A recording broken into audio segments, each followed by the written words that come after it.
get my shoes and out the door. 5, I'm alive. 6, 7, 8, feeling great. Hey everybody, welcome back to Beyond Your Wildest Genes podcast. I'm your co-host today, Dr. Mike Akinfora, and today I have with me Katie Hess. Katie, how are you? I'm so happy to be here, Michael. Thank you. Katie Hess is a flower alchemist and the founder of Lotus Way, one of the world's leading floral apothecaries. After 15 years of independent research of flower and plant-based healing, her flower-powered community is thriving in over 15 countries. Her transformative elixirs have been featured in O, the Oprah magazine, New York Times, the LA Times, Sunset, and Organic Spa magazine. A lifelong spiritual seeker, Katie has studied meditation and mindful awareness techniques with several Tibetan Buddhist masters, including the Dalai Lama and the Karmapa, Tibet's next generational leader. Her website is www.lotusway, that's LOTUSWEI.com. Katie, welcome to the show. Thank you so much. I'm so happy to be here. We've had some preamble before we were able to get on, and the Skype gods were not being very kind this morning, but we are on board and we're ready to go. And Katie has wrote a new book called The Flower Evolution. And folks, I've got to tell you, the photographs in this are truly remarkable. And when you combined the visual aspect of what her photographer Louis Schwartzberg has done with the information that Katie lays out in here, it's awe-inspiring. And it truly, photos like I've never seen before. It is remarkable. So thank you so much for being on the show, Katie. I'm so honored to be here. So the Thank first you. question I ask folks when they come on is, tell us about your journey. Tell us what made you you. And start back as far as you want in the beginning.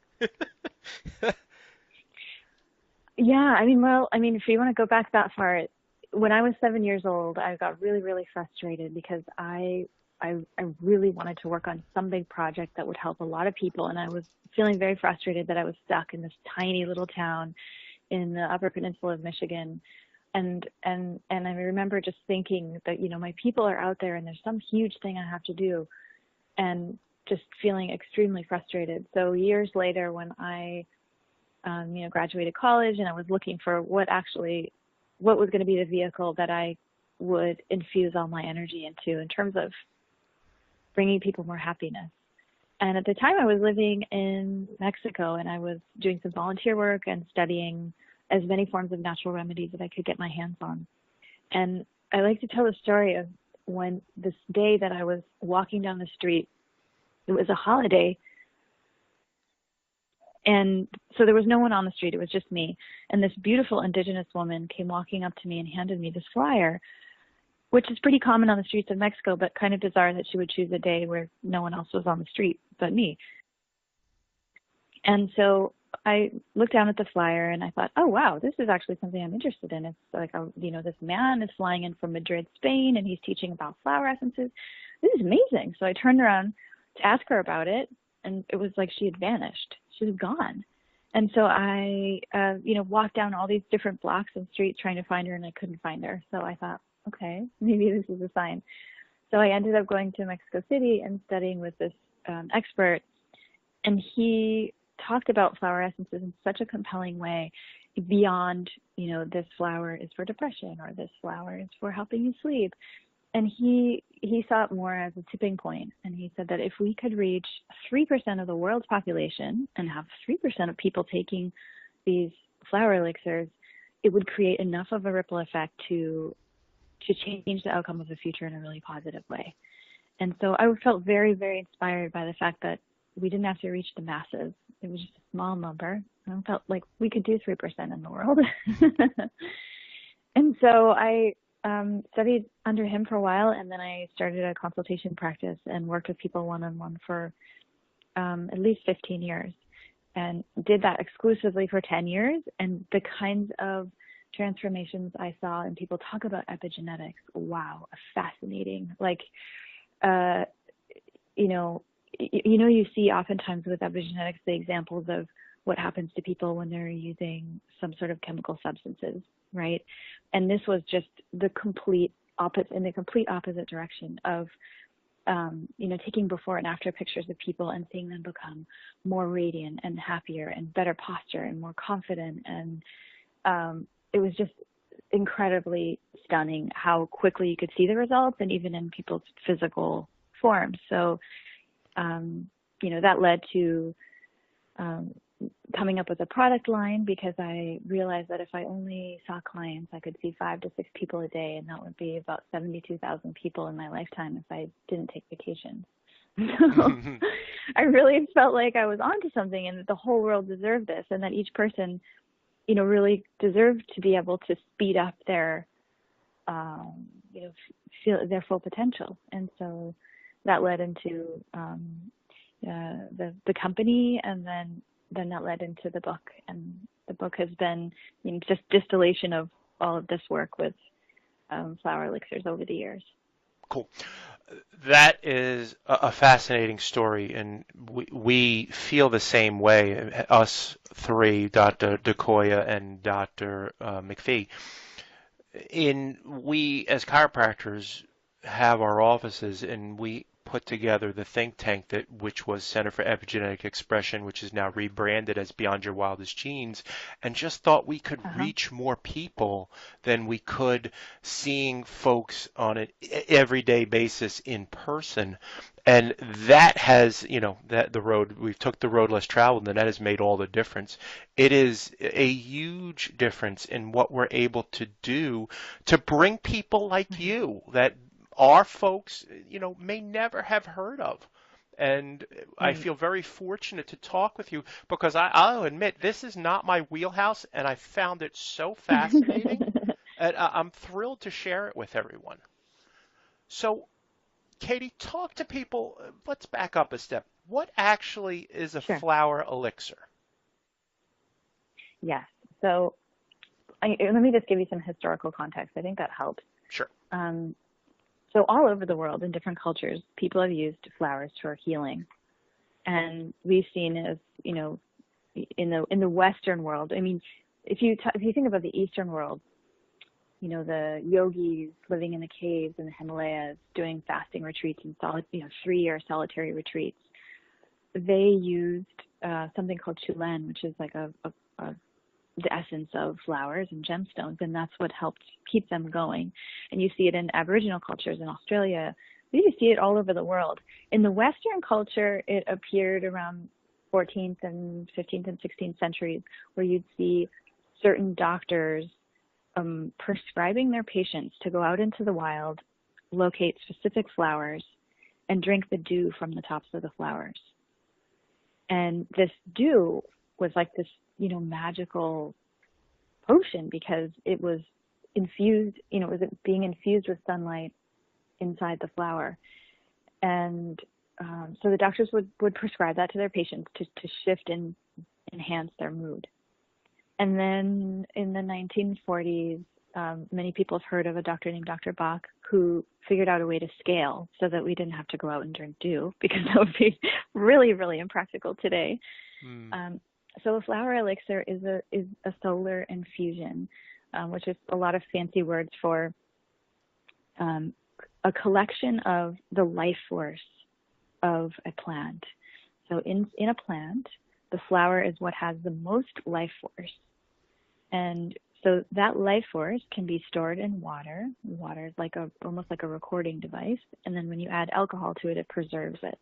And I know that for some people that might sound kind of out there, but if you think about in modern day life, just think about your cell phone. The vast amounts of information, messages, videos, images, streaming, movies, vast amounts of information or messages that are very meaningful coming through on waves that are invisible to the human eye. It's kind of mind-boggling, actually, how it all works. We don't think about it because we just use the technology, right? Sure. So wouldn't it make sense if a machine can do that, then something that's in nature, growing in the ground, that knows the precise moment to sprout and bloom and grow and use the elements around it, could also have that capacity to have energy or life force that is very resonant and compatible with the human body, that contains messages and information that the human body is able to pick up. And so I believe that we actually all speak this sort of secret language of flowers, and it's happening all the time. We're just not aware of it because we're distracted and we're not in tune.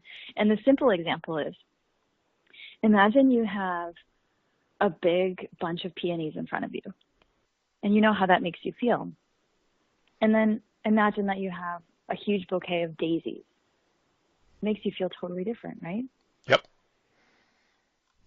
Or a bird of paradise flower. So we know that the way they make us feel is completely different. So we're already perceiving that very subtle language. We just maybe haven't thought about it before. So you can capture the way that flower makes you feel in an elixir. So if you don't have time, like most people, I wish I had time to be out in nature all the time because it's so good for the body. But if you don't have the time to be out in nature as much as you'd like to, that's a one way to bring it in and help you feel like the benefits of nature, but through these flower elixirs. Does that make sense? Yeah, that makes perfect sense. That's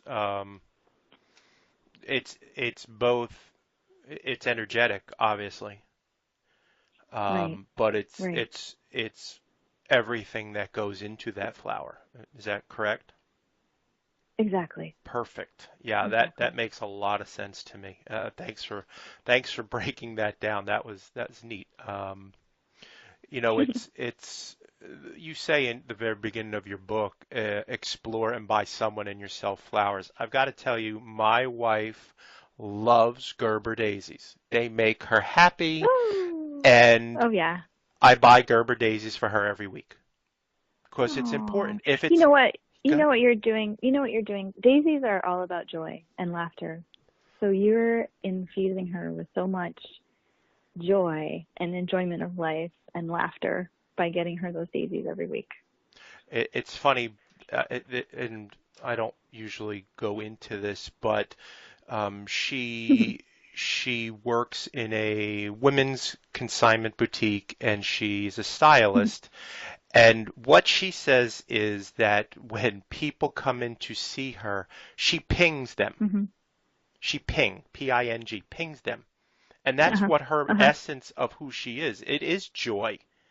It is joy. She's a cancer Right. survivor. She loves doing this. And when I see how happy she is just getting Right. flowers. I mean, that changes that arc of her existence just by getting flowers.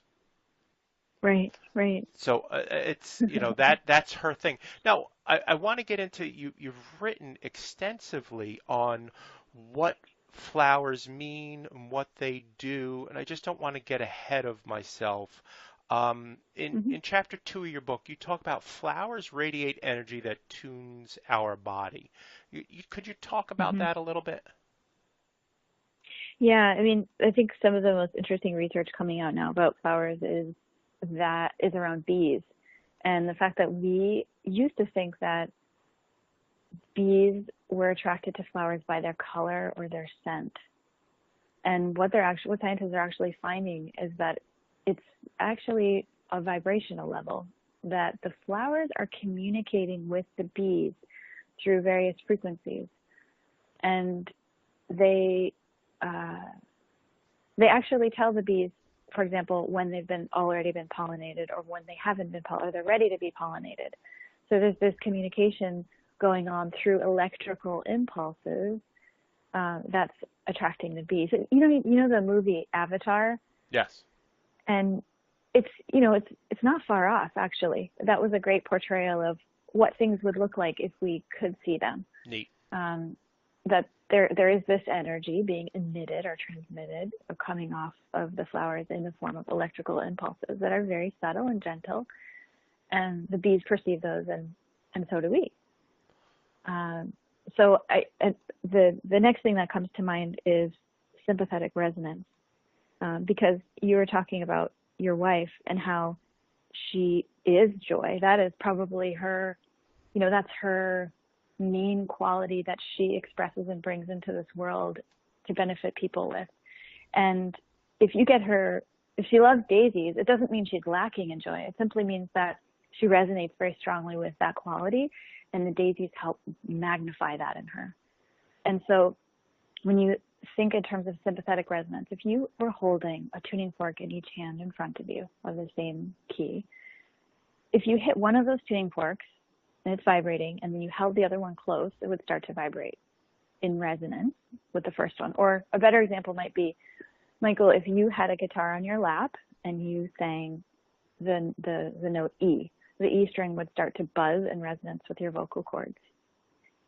So that kind of resonance, right? You've heard it, or like sitar music in classical Indian music, right? So that kind of sympathetic resonance is happening all the time, even with human beings.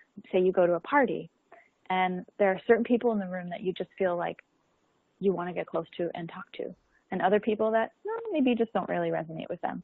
And that's in our language, right? I didn't resonate with that, or that really struck a chord in me. And so we're all these energetic beings walking around with different resonances. And so the idea that flowers radiate energy is such that it's almost like they're tuning forks, and they're bringing us back into our natural balance and enhancing all of our best qualities. So typically the flowers that you would be most attracted to are not necessarily flowers or qualities that you're deficient in. It would mean more so that they're qualities that you possess that want to come out more. And so the flowers will help get rid of the static and all the everyday crazy Wi-Fi energetic, thunderstorms that are happening around us, and purify it, everything, like tuning the orchestras of our body so that we can really let our best qualities shine. That's neat. I love that. Talk to me about flower meditation. It's one of the things you wrote about. I find that fascinating as well. Yeah, there's actually an audio version that comes with that, because I thought it was a really nice practice for people to either go into their backyards or to a park or some little patch of natural space, and really just practice listening. Because I think we spend a lot of time indoors, and when we go outside of being indoors, we might perceive plants and flowers as pretty or an enhancement to the landscape, or they make us feel good. But there's a whole other level of listening and messaging that is available to us if we open up to it. And so the flower meditation is really just about enhancing your ability to listen. And so you could be sitting in your backyard, and the meditation takes you through just very simple breathing exercises and being aware of your body and the sounds that you hear, sort of like attuning you to your environment. And then just putting in your mind that you're open to receiving information or messaging from a plant or tree or flower in the area. And I know it sounds kind of crazy and out there, but it's pretty interesting what happened. You might have, some kind of specific issue going on, or you might have a question or a doubt or confusion, or you're just kind of looking for some kind of insight. You would be amazed at what the plants in your backyard would have to say about that. That's interesting. Yeah. Yeah. So it's like accessing, if you think about the earth is, 5.4 billion years old? Mm-hmm. There's a lot of wisdom there. And the flowers and plants are like antennas of the earth's wisdom. So we may see it as inanimate. It is moving. It is alive. It's just going at a very different pace than we are. And so if we can kind of dial it back and slow down just a little bit, we can tune into some of that really ancient wisdom. One of the things. Am I going too far out there? No, not at all. Okay. I think you dialed right into it, and you gave a great visual that they're the antenna. You can visualize that, folks, when you see what Katie's saying. It's an easy visualization. Um, you wrote about what flower elixirs do for us, and you wrote 10 specific things. Could you go over a couple of Hmm. them for folks? How does, for example, you wrote flower elixirs help us sleep better. How is that? Hmm. Yeah, I mean, just if you simply think about um, some of the reasons why people can't sleep today, part of that is, all of the Wi-Fi and electrical stuff in the air that we can't see, how many different cell phone waves are passing through our bodies that we're not aware of, and the buzz of the city and the oversaturation of energies. I think that's just compounding. I know when I first started doing consultations, sleep really wasn't a big topic of conversation. And even just in my lifetime, seeing the amount of people right now that are having a hard time sleeping. When I do talks or workshops, it's usually about 50% of the room is not sleeping. And so, I mean, I believe it's our lifestyle, it's our distractions, all this energetic stuff going around us that's creating static. So when you imagine what it feels like when you let your cell phone go, which is really rare these days, and you go off the grid and you get into nature and you hike in the redwoods or you go to your favorite place or you sit at the beach, it's pretty astonishing how you feel.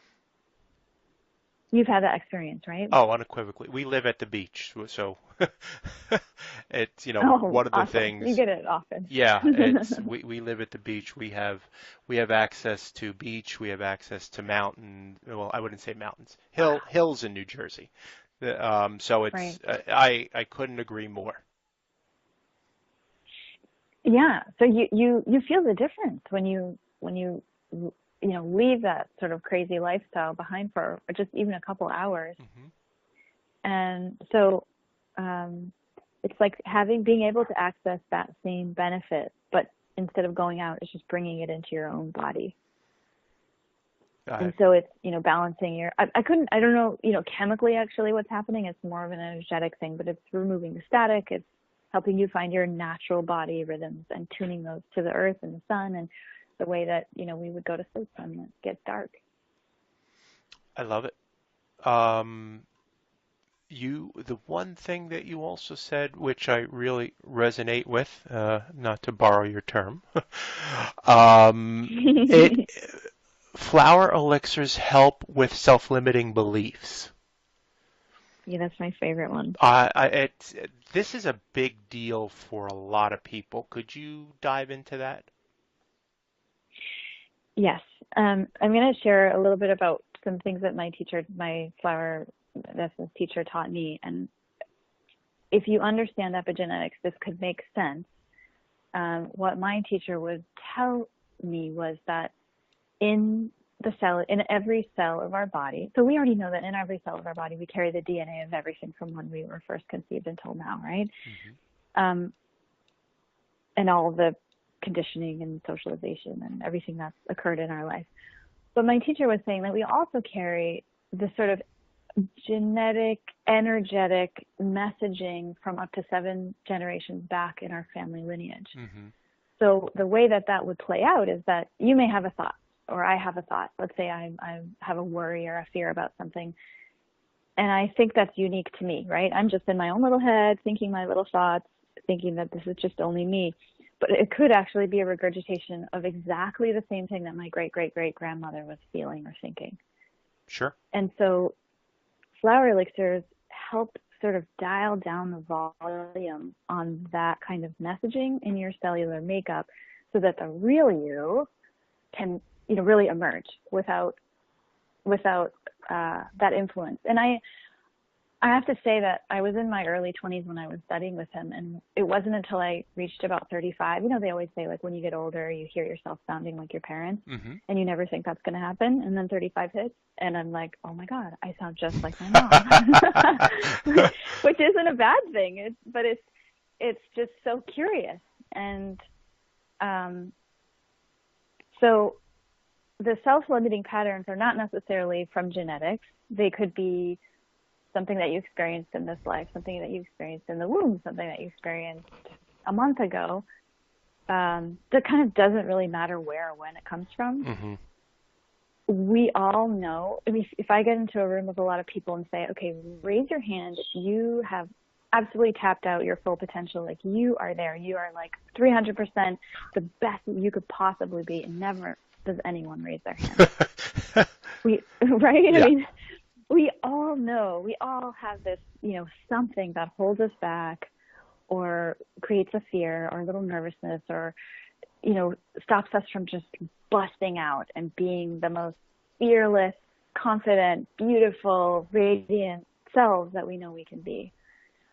And that's where the flower elixirs come in, is to essentially help us navigate our way through that really quickly and effortlessly.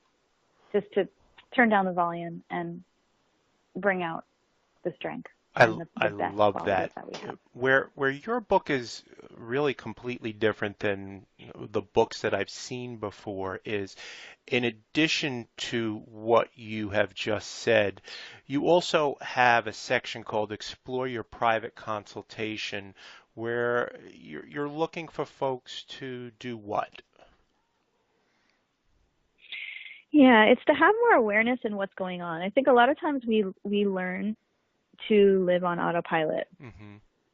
And by taking a moment to just stop everything and check in, like, where am I at really in my life right now?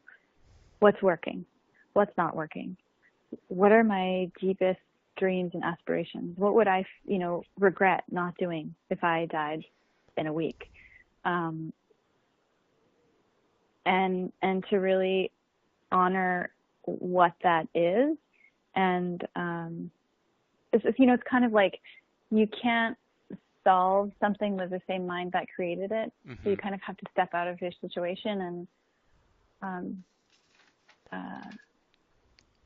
in order to uproot self-limiting patterns, you have to see that they're there. Absolutely. So, I remember one day, I don't know what flower elixir I was taking, but I remember the day when I realized that I'm a very impatient person. And I had this sort of visceral disappointment because I always thought I was the most peaceful, patient person in the world. And then I realized, no, I'm actually really impatient.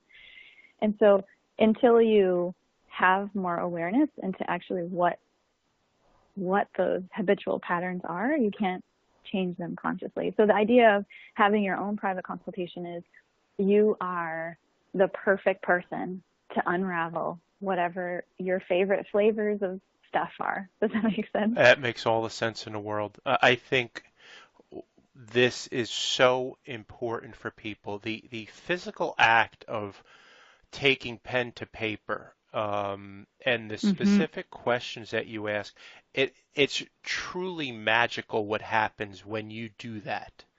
And the questions that you're asking help to bring this out and help us recognize that what should we be grateful for? And not just the good stuff, but the I would say the obstacles that are in our way for us to express ourselves at our highest level. These are not Absolutely. there. They're there by design for us, just like you said, to first recognize them, that it is an obstacle, Right. and then to overcome Right. that obstacle. Whether we Right. go around it, Well, whether we go under it, whether we go over it. And just by doing what you're saying here, that's where magic lives. It reminds me of an analogy that I used to tell my clients all the time, and that was that we're like, you can't have really fertile, rich, black soil that's going to grow the best vegetables and fruits and most amazingly beautiful flowers without compost.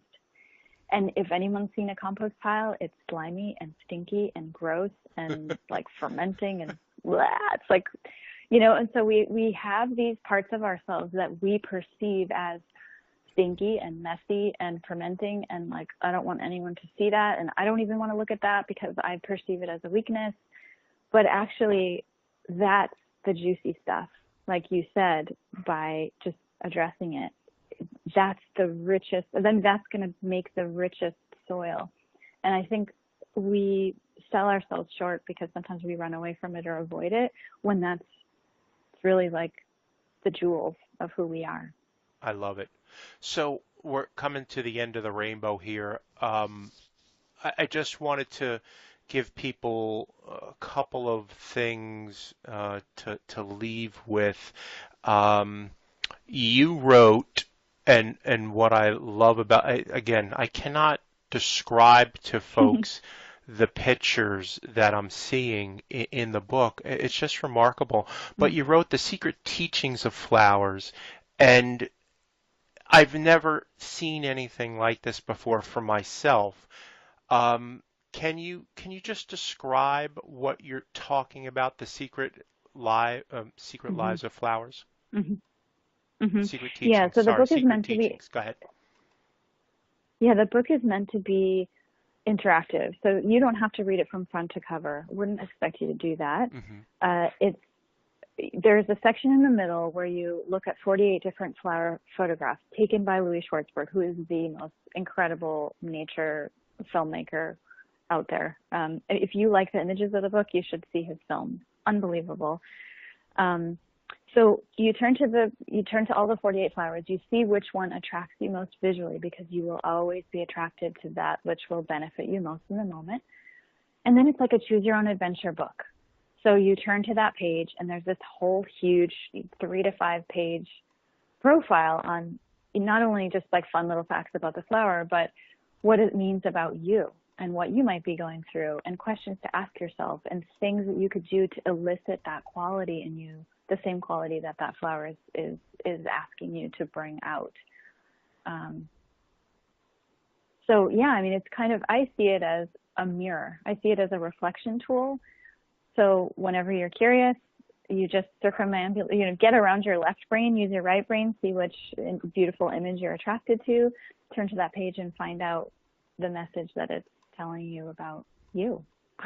I love it. I mean, these photographs are so visually stunning, just Mhm. remarkable.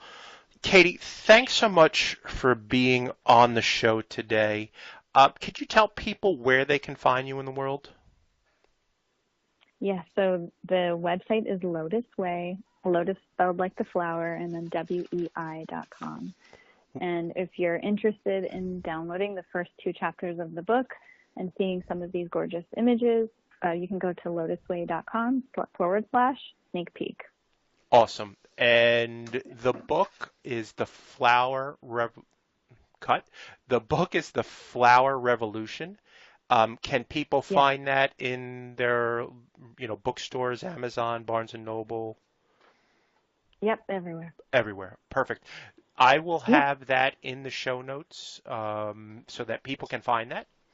So I want to Hmm. thank you again. It has been a wonderful experience for me. I really appreciate you taking the time. I know that you are out doing a book tour and you're super, super busy. So I want to thank you for sharing with our community today. I want to thank you for asking such really insightful questions. It makes all the difference, and I'm in love with what you guys are doing. So thank you so much. Oh, you're welcome, Katie. So this is Dr. Mike Akinfora with Katie Hess, and you've been listening to the Beyond Your Wildest Dreams podcast. Please go to iTunes and leave us a review. It helps us to help you, and please share it with your friends and family. Thanks so much, everybody. Have a great day. Ciao.